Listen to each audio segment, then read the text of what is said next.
공교회와 성도의 교제, 이 부분을 살피려고 하는데요. 사실 이 부분은 저희들이 이전에도 교회에 대해서 여러 번 살폈기에 좀 중복되는 내용이 없지 않아 있습니다. 그럼에도 불구하고 반복하는 이유는 우리가 교회가 무엇인지를 항상 마음에 새롭게 새겨야 하기 때문이겠습니다. 특별히 교회란 무엇인가? 첫 번째, 부르심을 통하여 존재하게 된 모임이다. 하나님의 부르심이 없었다면 교회는 세워질 수 없었겠죠. 항상 여기에 우리 시작이 있습니다.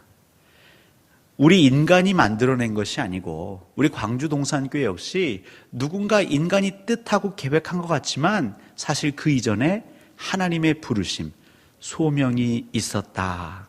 하나님의 계획이 있었다. 저희들은 그걸 고백하는 것입니다. 그러니까 이것을 고백할 때 비로소 교회의 첫 단추를 끼울 수 있는 것이죠. 특별히 부르실 때에는 하나님이 부르셨습니다. 부르신 이유가 있으시겠죠. 우리가 항상 그 이유에 대해서 고민해야 할 텐데, 첫 번째는 저와 여러분들의 그 구원을 위해 부르셨을 것이고, 또 두 번째는 우리가 구원받은 자로서 아직 하나님을 알지 못하는, 예수 그리스도를 알지 못하는 자들을 살리기 위해 우리를 부르신 것이겠죠.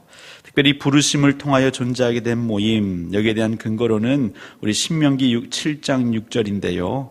너는 여호와 내 하나님의 성민이라. 내 하나님 여호와께서 지상 만민 중에서 너를 자기 기업의 백성으로 택하셨나니. 그러니까 하나님께서 우리를 택하여 부르셨다. 저와 여러분들은 대단한 사람이라고 저희가 오후 예배 시간에 자존감을 얘기하지 않았습니까? 우리는 택함 받은 사람이다. 창세전부터 하나님의 선택받은 자들이다. 여러분 대단한 분들이십니다. 근데 우리 스스로 이런 것 저런 것 내가 부족하고 못한다고 해서 나 자신의 가치를 정말 낮게 여기는 그런 어리석음들을 내려놓으십시오. 하나님이 택하셨기 때문에, 그리고 그 부르심을 여러분이 들으셨기 때문에, 마음에 감동이 있으셨기 때문에 지금 이 자리에 계신 것이다. 우리는 교회에 나오면 나올수록 이 믿음을 늘 분명히 해야 할 것입니다. 여러분은 택함 받은 자요, 하나님의 부르심에 응답한 믿음의 사람들입니다. 베드로전서 2장 9절, 그러나 너희는 택하신 족속이요 왕같은 제사장들이요 거룩한 나라요 그의 소유가 된 백성이니 이는 너희를 어두운 데서 불러내어 그의 기이한 빛에 들어가게 하신 이 아름다운 덕을 선포하게 하려 하심이라. 그러니까 여기에 우리 부르심의 두 가지 목적이 나오지 않습니까? 우리는 처음에 어두운 데 있었던 사람들, 사망에 있었던 사람들, 하지만 우리가 하나님의 부르심에 응답하여 예수 그리스도와 함께 영생으로, 영원한 생명으로 저희가 이제 거듭나게 되는 것이죠. 그것으로 끝나는 것이 아니라 우리를 불러내신 이유가, 더 중요한 이유는 그 하나님의 아름다운 그 기이한 덕을 선포하게 하려 하십니다. 그러니까 우리가 수단과 방법을 가리지 않고, 특별히 하나님께서 나에게 주신 그 은사가 있으세요. 어떤 분은 참 말씀을 재미나게, 또 그 상대방이 알아듣기 쉽게 전하는 분들이 계십니다. 또 어떤 분들은 말 주변은 별로 없지만 정말 그 두 손으로 섬기는 분들이 계십니다. 반찬을 해주시고, 아니면 주변에 어려움이 있을 때 도와주시고, 뭐 이사할 때 이삿짐을 정리해 준다든가, 각각 사람마다 하나님이 주신 은사와 달란트가 있는데 그것으로 하나님의 사랑을 선포하는 것, 전하는 것, 드러내는 것, 나타내는 것, 이것을 위해 우리를 부르셨다. 자, 그 다음 교회란 무엇입니까? 두 번째는요, 이 부르심을 받아서 그 공동체에 속해 있는 모든 사람들이 일치를 위하여, 이 뒤에 또 나옵니다. 연합을 위하여, 하나됨을 위하여 함께 결속되어 있는 공동체다. 이 교회는 공동체라는 것이죠. 에베소서 4장 13절입니다. 우리가 다 하나님의 아들을 무엇과 무엇?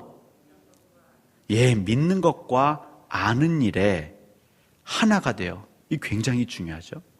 믿는 것과 아는 일에 하나가 되어 온전한 사람을 이루어 그리스도의 장성한 분량이 충만한 데까지 이르리니.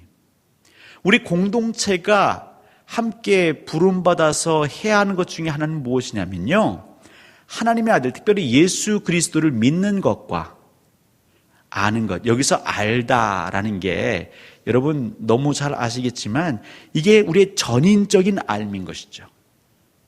그냥 생각으로 관념으로가 아니라 정말 말씀대로 살았더니 내 안에 하나님이 일하시는 체험, 경험. 부부가 서로 안다라고 할 때는요, 그냥 통성명 정도 하는 알미 아닌 것이죠. 함께 살을 부비면서 그의 성격도 알고 기질도 알고 더 나아가서는 그의 삶, 그 지난 날까지도 알고 모든 것을 알아가는 그 암. 그러니까 우리 공동체는 결국 믿음과 이 암, 이 알매는 결국 행위가 포함될 것입니다. 그래서 이것을 하나가 되게 하는 공동체이다. 그러니까 신앙과 삶이 분리가 되면 안 되겠죠. 우리 믿음과 말, 신앙 고백과 평소의 삶의 행동이 괴리가 있으면 안 되겠죠. 근데 그럴 수밖에 없는 형편의 환경에 처해진 사람들, 그럼 우리가 어떻게 해야 하냐면 그것이 하나가 될 수 있도록, 그래서 그들이 장성한 분량에 이를 때까지 곁에서 마음을 한패해주고 어려운 사람 있으면 도와주고 위로해주고 격려해주고 권면해주고 때로는 책망도 해주고 정신 차릴 수 있게요. 그런 공동체가 교회라는 것이죠. 그래서 우리 모두가 믿는 것과 아는 것, 믿는 것과 삶이 하나 될 수 있도록 서로 돌보아주는 그 공동체가 교회다라는 것입니다. 결국 교회 생활을 오래 하면, 결국 신앙생활과 교회 생활이 이게 이질적으로 달라지면 안 되겠죠. 교회 생활, 공동체 생활을 오래 하면 우리 안에 신앙의 성숙과 인격의 성숙이 같이 와야겠죠. 그러니까 우리 예수를 10년, 20년, 30년 오래 믿으면 믿을수록 내 성품이 바뀌어야 되는 게 맞습니다. 내 말도 좀 바뀌고요, 내 인상도 바뀌고요, 내 마음 씀씀이도 바뀌어야 하는 게 맞습니다. 그게 교회입니다. 어떤 분들은 예수 믿는 것과 인격은 별개다. 물론 그럴 수 있습니다. 하지만 우리가 예수 그리스도를 진실되이 마음으로 늘 모시고 영접하는 삶을 살려고 씨름하고 연단하고 훈련하면 우리의 성품도 다듬어집니다. 우리 교회는 그것을 소망해야 하고요, 우리 성도들이 그런 장성한 분량에 이를 수 있도록 믿고 격려해주고 기도해줘야 합니다. 그냥 저 사람은 저래라고 우리가 그냥 평가해서는 안 되겠죠. 성도의 교제로 인해 세 번째입니다. 다른 모임이나 공동체와 구별된다는 것이죠. 이 교회란 다른 많은 모임들, 다른 많은 공동체와 구별되는데 가장 큰 눈에 띄는 것은 바로 이 성도의 교제입니다. 요한일서 4장 7절부터 8절입니다. 우리 한번 같이 읽어보겠습니다. 시작.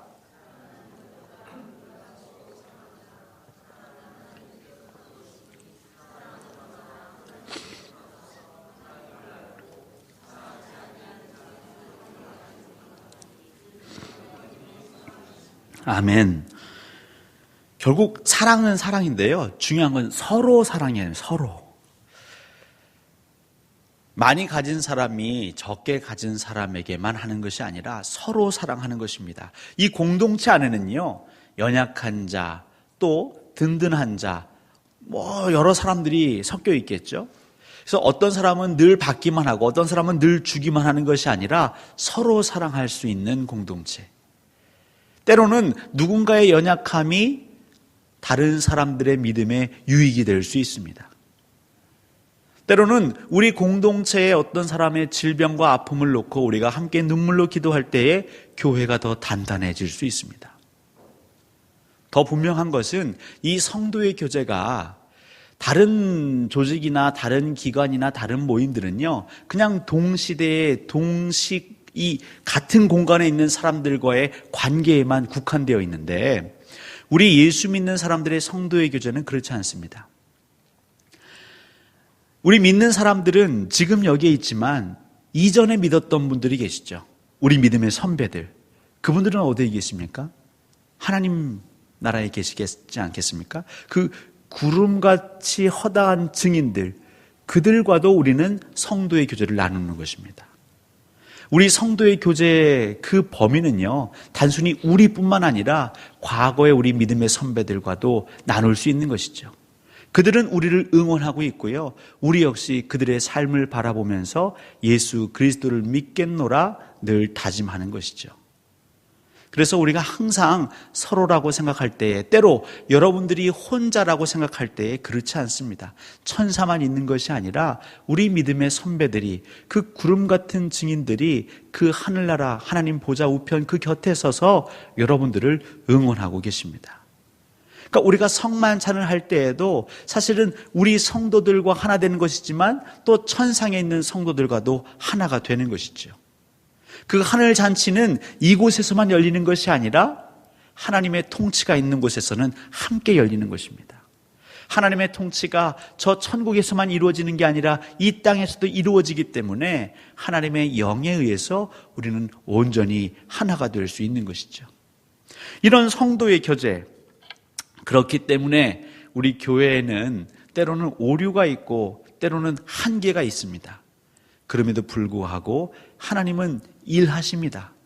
그래서 그 성도의 교제, 서로 사랑함을 통해서 그 부족함, 그 한계, 그 오류들을 잡아가시는 것이죠. 그것이 바로 성숙이고 성장이고 성화일 것입니다.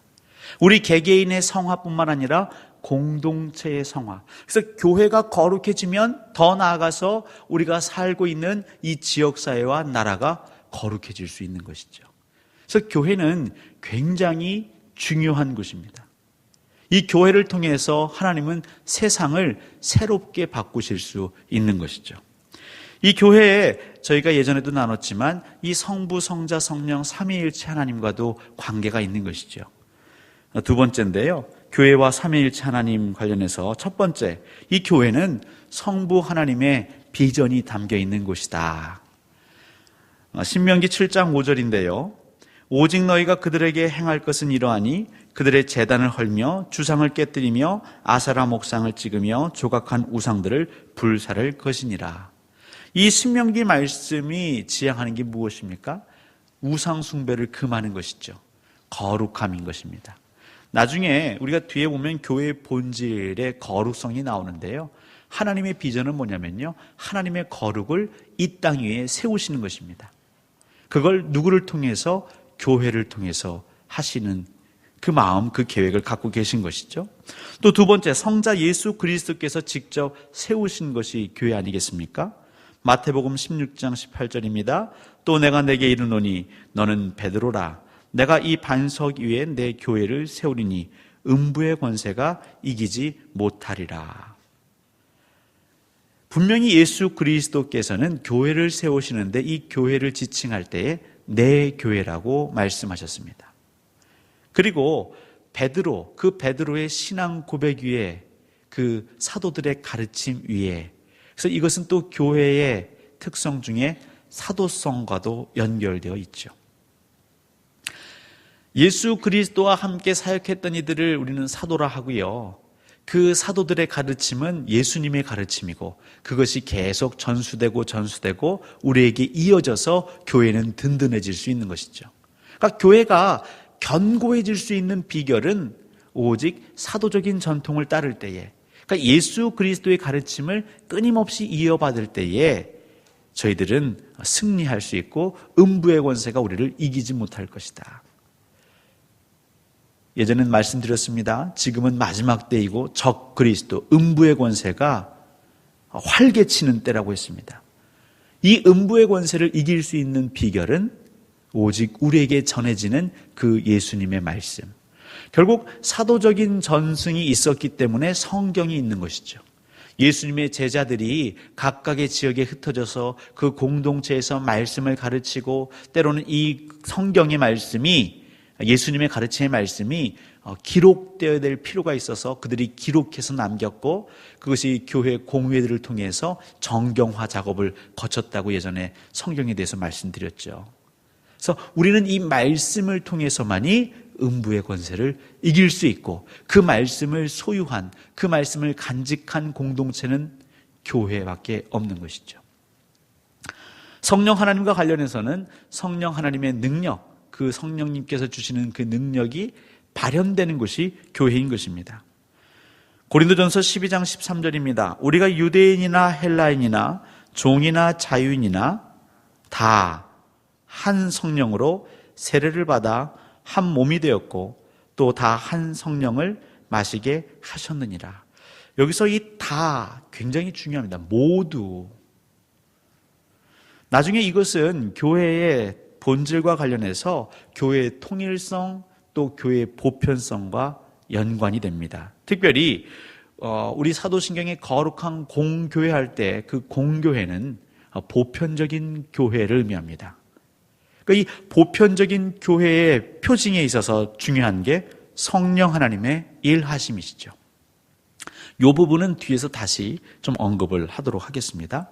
분명한 것은 유대인이나 헬라인이나 종이나 자유인이나 이 정도만 언급했을 뿐이죠. 오늘로 치면 부자나 가난한 자나 건강한 자나 병약한 자나 배운 사람이나 그렇지 못한 자나 모두가 다 한 성령으로 세례를 받아 하나 되기를 원하시는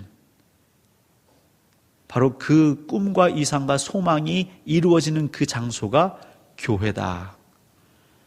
나중에 우리가 예수 그리스도를 믿기에 하나님의 나라가 가면요, 거기에는 이 땅에 살면서 별의별 삶을 살았던 사람들, 참 많은 인생에 굴곡진 삶을 살았던 분들도 우리는 만나게 될 것입니다. 때로는 놀라게 될 수도 있습니다. 아, 저 사람도 예수 믿었구나.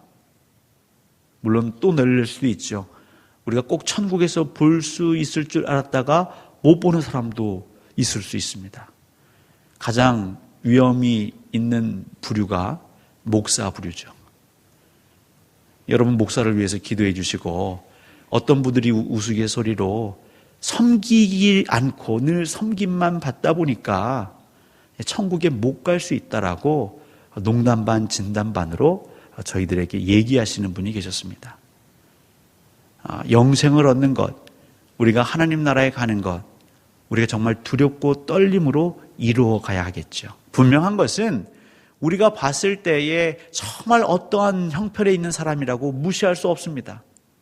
그 안에 예수 그리스도가 계시다면 그는 우리와 같은 지체요, 형제요, 자매이기 때문인 것이죠.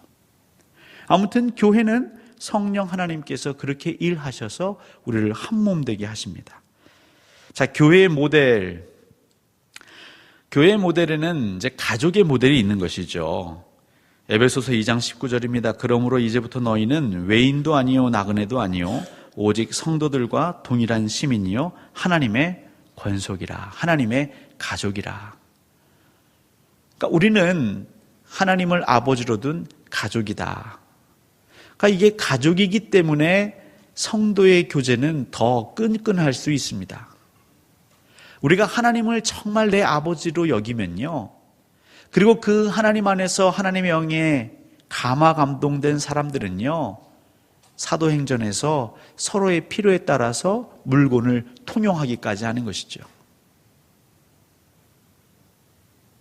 우리 안에 회복해야 할 것이 바로 이 가족에 대한 소망과 비전인 것이죠. 그래서 우리는 교회 안에서 어떤 성도가 어렵고 힘들 때에 때때로 십시일반 마음을 모아서 또 구제도 하고 도와주기도 합니다. 하지만 그것이 더 깊어지고 풍성해질 수 있다면 그것은 우리가 정말 교회됨에 가까워져 가고 있다는 증표가 되겠지요. 우리는 하나님의 가족입니다. 단순히 그냥 집사님, 권사님이 아니라 우리는 가족입니다. 그래서 누군가의 아픔이 나의 아픔이고, 그래서 우리는 늘 새벽이고 밤이고 기도할 수 있는 것이죠. 때로는 내 부모, 형제, 친지에게 말하지 못하는 아픔과 괴로움도 우리가 가족이기 때문에 함께 나눌 수 있는 것이죠. 그리고 또 기도해야 할 의무도 있는 것입니다. 또 교회의 모델은 우리 그리스도의 몸이다. 이건 너무 잘 아시지 않습니까? 그래서 예수 그리스도가 우리의 머리가 되시고 우리는 그 그리스도의 몸이다. 여기에서 그 연합의 또 하나됨의 일치의 모델이 있죠. 우리는 예수님과 하나가 되어야 하는 것이고 또 성도들 사이에 하나가 되어야 하는 것이다. 뒤의 내용들은 그런 내용입니다. 그 다음에 이제 성령의 전이다. 성령 하나님과 관련해서는 성령의 전이다. 우리 고린도전서 3장 16절 17절 한번 같이 읽어보도록 하겠습니다. 시작.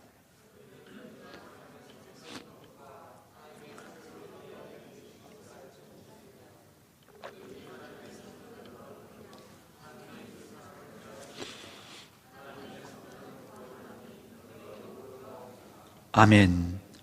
자, 이어서 고린도전서 6장 19절을 읽어드립니다. 너희 몸은 너희가 하나님께로부터 받은 바 너희 가운데 계신 성령의 전인 줄을 알지 못하느냐. 너희는 너희 자신의 것이 아니라. 아주 분명하게 우리 하나님께서 말씀하시기를 지금 우리 몸은, 나의 몸은 우리가 예수 그리스도를 영접한 이후부터는요, 이 소유권이 어디에 등기되어 있습니까? 하늘나라에 등기가 되어 있는 것이죠. 나의 몸은 내 것이 아니라 하나님의 것이다. 그러니까 우리가 우리 몸을 너무 함부로 해서도 안 되는 것이죠. 더 나아가서 우리를 죄 가운데, 우리의 탐욕 가운데, 소욕 가운데에 우리의 옛 습관대로 그냥 살아가도록 방치해서도 안 되는 것이죠. 또 우리가 가족이기 때문에 내 옆에 있는 형제 자매가 그런 예전의 모습으로 정말 그 죄된 모습으로 달려갈 때에 우리는 우두커니 바라보는 것이 아니라 어떻게 하냐면 잡아줘야 되는 것이죠. 말려야 하는 것이죠. 왜냐하면 우리는 성령 하나님께서 거하시는 전이기 때문에, 성전이기 때문에 그렇다. 정말 하나님께서, 성령님께서 우리 안에 거하시다라면 우리는 이제 어떠한 삶을 살아야 할까요? 우리의 말과 행동은 어때야 할까요? 물론 매 순간마다 그럴 수는 없지만 우리는 의지적으로 내 혀를, 또 내 말을, 내 생각을 항상 살펴야 할 것입니다.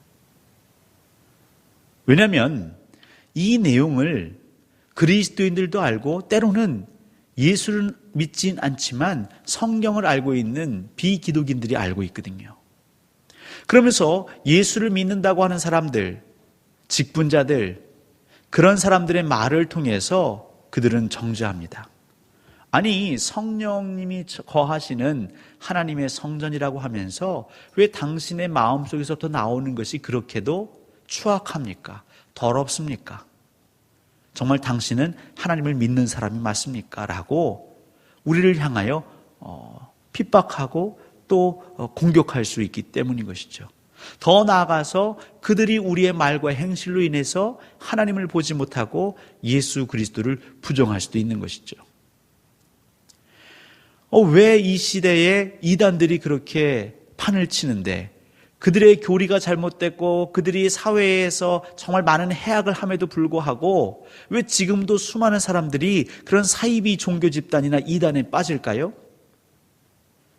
여러 가지 이유가 있겠지만 그 중에 한 축을 담당하는 게 예수 그리스도를 믿는다는, 영접함으로 살아간다는 우리 그리스도인들이 하나님의 성전의 삶을 살지 못하기 때문인 것이죠. 교회에서 제일 많이 힘든 게 무엇입니까? 관계의 문제 아니겠어요? 그러면 누구와 누구의 관계입니까? 우리의 원수 마귀와 우리의 관계가 아니고 형제 자매, 하나님의 권속, 하나님의 가족, 형제 자매 사이의 관계 때문에, 거기서 오가는 말로 인해서, 행실로 인해서 우리가 힘들고 괴롭고 상처받고, 더 나아가 그 사이의 틈을 타서 이제 원수 마귀들은 교회를 이간하고 다투게 하고 분열케 하고, 더 나아가 저 밖에 하나님을 알지 못하는 사람들은 더더욱 예수를 믿지 않게 하는, 우리가 하나님의 전인 것을, 성령의 전인 것을 여러분 다시금 우리 신앙 고백을 하면서 마음에 새기시기 원합니다. 하나님, 물론 제 안에 여전히 제 성격이 있습니다. 제 혈기가 있습니다. 하지만 하나님이 다스려 주셔서 제가 말하거나 행동할 때 제발 성령 하나님의 그 은혜가 흘러갈 수 있게 해주십시오. 예수 믿는 사람들 말 너무 중요합니다. 우리의 행실이 너무 중요합니다. 그걸 다스리지 못하고 그걸 우리가 연단시키지 못한다면 때로는요, 우리가 받았던 은혜를 그냥 한순간에 다 쏟아놓게 됩니다. 더 나아가 하나님께 영광되지 못할 때가 너무도 많고요. 한 영혼을 실족케 하는 것, 그것은 하나님 나라에 너무너무 슬프고 아픈 일인 것입니다. 여러분들이 성령님이 거하시는 전인 것을, 하나님의 성전인 것을 늘 그 마음에 깨달으시고 성도의 교제, 여러분들이 서로서로를 집사님, 권사님, 장로님, 우리 아이들에게도 너는 하나님의 전이야, 성령님이 거하시는 전이야, 그렇게 격려해 주시고 축복해 주시고 때로는 권면해 주시고 타일러 주시고 때로는 채찍질해 주시고, 여러분 그 자체가 하나님의 영광의 통로가 되기 때문입니다. 아무리 상수원에서 깨끗한 물을 흘려보내도요, 그 마지막 그 수도꼭지 나오는 그 안이 부식되면요, 녹물이 나올 수밖에 없는 것이죠. 그 물을요, 마시는 사람은 병들게 되어 있습니다. 아무리 성령 하나님께서 우리에게 은혜를 주시고 하나님께서 우리에게 복을 주셔도 아직 우리가 연약함으로 인해서 우리의 말과 행실을 다듬지 못하고 그냥 거친 모습 그대로 그냥 내 마음대로 내 멋대로 내 소견대로 살 때에 나는 예수 믿는다 하지만 내 주변에 있는 이들은 그것을 인정하지 못할 때가 많고 때로는 나로 인해서 시름시름 알 수도 있는 것이죠. 병들 수 있는 것입니다. 여러분이 성령님이 거하시는 전인 것을 좀 마음에 많이 새기시고 여러분들의 주변의 많은 지체들에게 이것들을 더 깊이 우리가 생각하고 기억하고 기념할 수 있도록 성도의 교제에 힘써 주십시오. 결국 교회의 본질, 이제 오늘 거룩한 공교회가 나왔는데 교회 본질은 네 가지로 볼 수가 있는 것이죠. 하나는 통일성, 이제 하나됨입니다. 연합, 일치인 것이죠. 근데 이것은 그냥 이 시대뿐만 아니라 모든 시대, 모든 하나님의 이 인류 역사를 하나 되게 하는 통일성인 것입니다. 그래서 초월하는 것이죠. 근데 이게 정말 실질적으로 잘 안 되는 게 우린 너무나 교단이나 교파, 개교회, 특별히 개인주의 신앙에 이렇게 매몰되어 있는 경우들이 많습니다. 한 예로, 그러니까 내가 행복하고 내가 은혜 받으면 누군가 우리 공동체 안에서 여전히 괴로워하고 고통스러워도 별로 마음이 쓰이지가 않는 것이죠.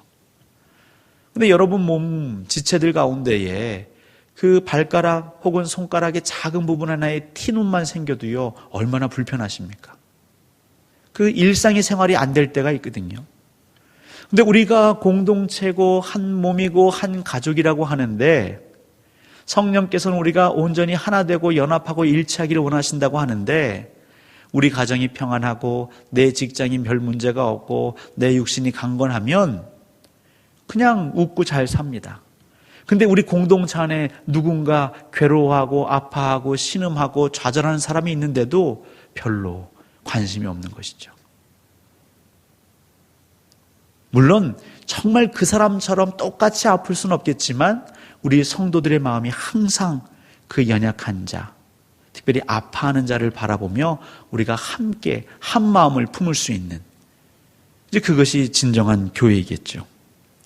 마찬가지로 광주 동산교회만 평안하고 부흥되는 것, 그것은 진정한 보편적인 교회 관점에서는 우리가 건강한 교회를 할 수 없는 것입니다. 우리가 잘 되면 또 더 안 되고 힘들어하는 교회를 살피고 그들과 함께 우리가 하나님을 향하여 잘 걸어갈 수 있도록 힘쓰고 기도하는 것, 그것이 진짜 교회인 것이죠. 그리고 그럴 때에 거룩함이 나타나는 것입니다. 거룩이라는 것은 다른 게 아니지 않습니까? 구별되는 것이죠. 하나님의 사람으로서 구별됨. 세상은요, 치열하게 경쟁하지 않습니까? 같이 가는 게 어디 있습니까? 짓밟고 앞서가는 것이죠. 사회주의, 공산주의는 같이 간다고 말하지만요, 그 안에 더 큰 빈부의 격차가 있는 게 실제입니다. 근데 이 하나님의 나라는요, 함께 갑니다. 병들고 죽어가는 사람 곁을 떠나지 않고 그를 살려서 가는 게 하나님의 나라인 것이죠. 이 거룩은 세상이 흉내낼 수 없습니다. 왜냐하면 성령님이 이끌어 가시기 때문인 것이죠.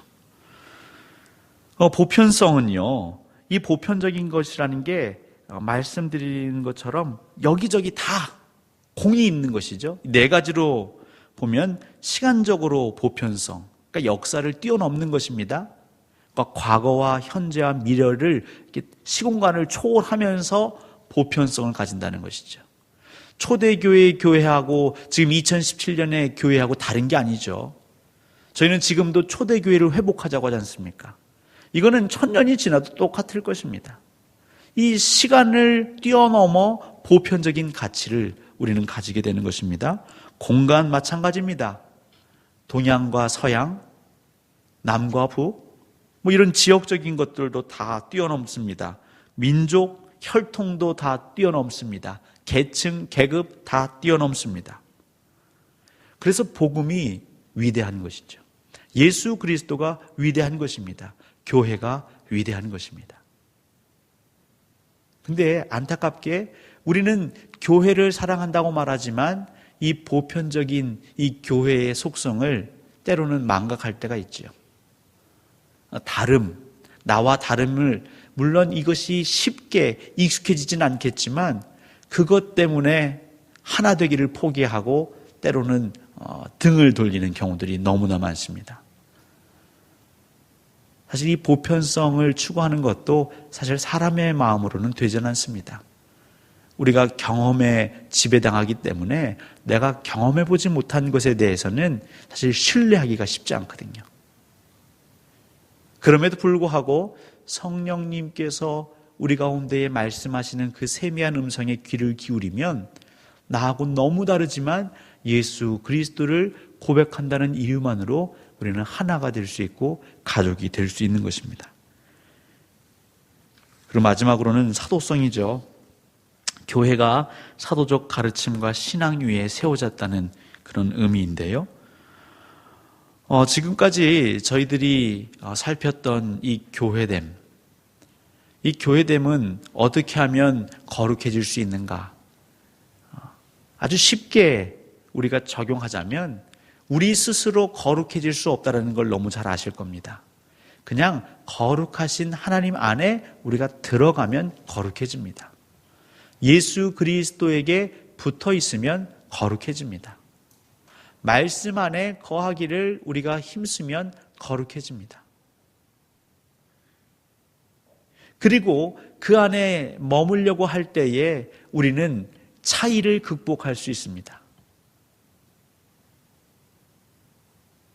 사랑하는 성도 여러분, 이 복음은 정말 위대하고요, 강력한 것입니다. 단순히 교회 안에서만, 예배 시간에만 우리가 얘기 나누는 정도의 것이 아니라 사실 우리의 일상 실생활에서 이 예수 그리스도를 믿는 믿음이 얼마나 위대한지 우리는 경험할 수 있습니다. 문제는 먼저 그것을 믿고 삶으로 살아가는 용기가 필요한 것이죠. 그런데 이 용기는 혼자 발휘할 수 없습니다.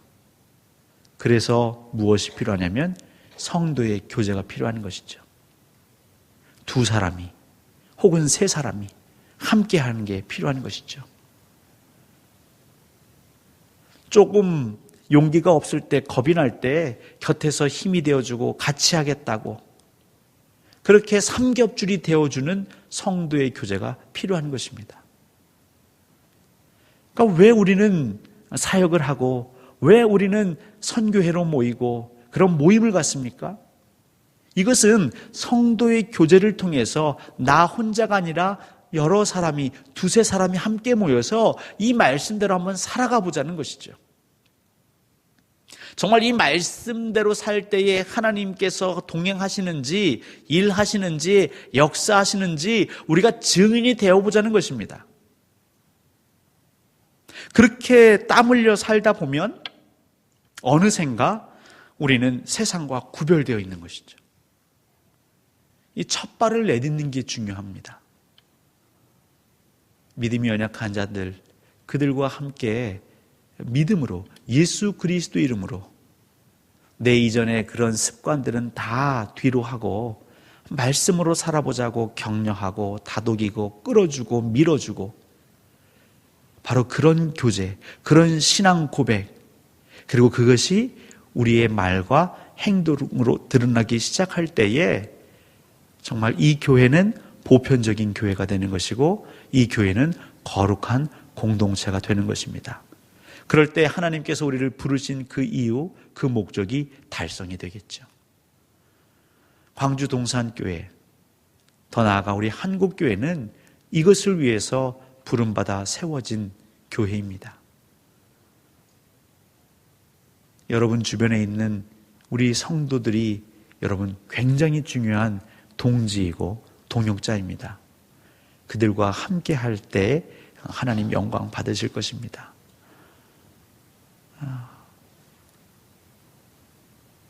우리가 무엇으로 하나님을 기쁘시게 할 수 있겠습니까? 우리가 무엇으로 하나님이 주신 그 은혜를 갚을 수 있겠습니까? 하나님께 직접 뭘 드릴 수 있으면 좋겠지만, 하나님 예수 그리스도 말씀하시지 않습니까? 그 작은 소자 하나에게 한 것이 바로 내게 한 것이다.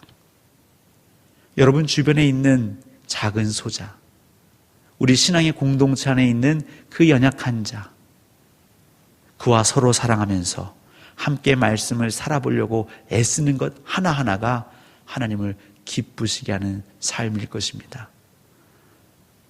또 주일까지 우리는 3일을 살아갈 텐데, 그 3일 동안 여러분이 계신 곳에서 그 거룩한 성전으로 그 귀한 사명을 온전히 감당하시기를 우리 주님의 이름으로 간절히 축원합니다.